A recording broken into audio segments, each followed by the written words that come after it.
says this, at that time the disciples, those who were the learners after him and mimicking him in his ways, the disciples came to Jesus saying this, quote, an expression of great humility, who is the greatest in the kingdom of heaven?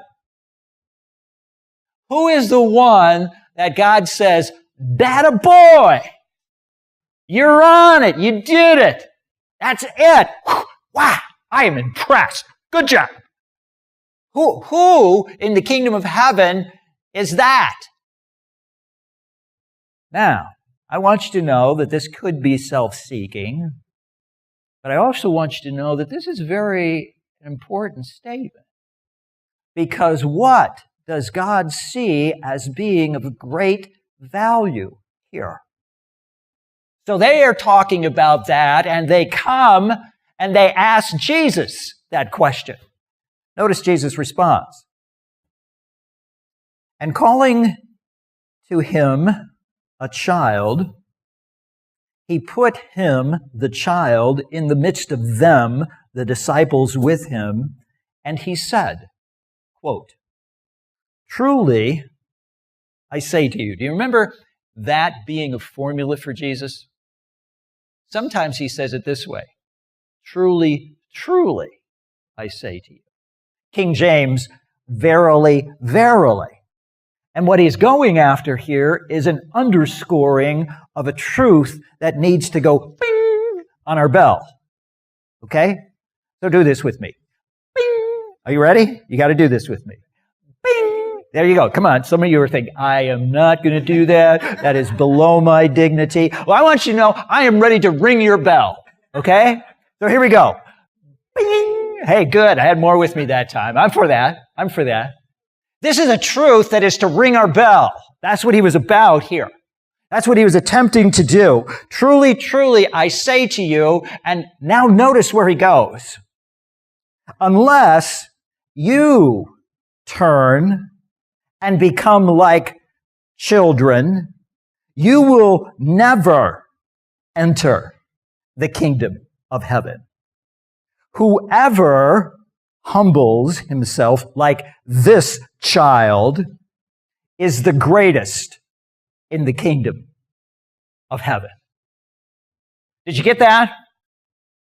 It was not some great work that I did for you. That didn't ring your bell. It was not some tremendous sacrifice on my part. That didn't go bing and ring the bell. This is to ring our bell about what is greatest with God. The greatest is a child-like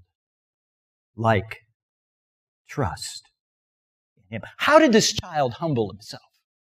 Whoever humbles himself like this child.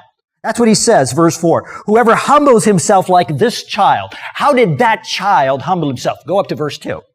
Verse 2 tells us, and calling to him a child, he put him, the child, in the midst of them. You see how the child humbled himself? He heard Jesus say, hey, Johnny, come on over here. And Johnny, messing around in the dirt, or, I don't know, rolling around in the grass, hears Jesus calling, Johnny.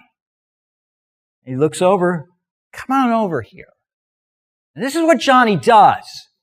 Johnny says, no, come to me. I didn't hear that. What? You didn't have Johnny say, I'm busy over here. I've got a lot to do. You didn't get that.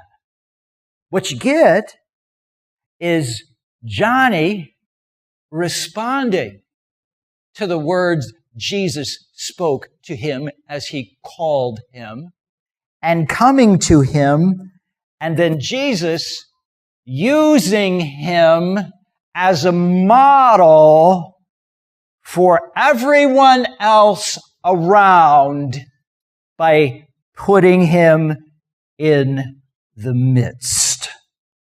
That verbatim, is how this child humbled himself. And Jesus said, unless you become like children in this, you don't go to heaven. And when you do humble yourself like this child just did, this is greatest in heaven. Now, I say that to you on no lesser authority than Jesus Christ. Is that enough? That's enough, isn't it? So who's the greatest in heaven? It's this.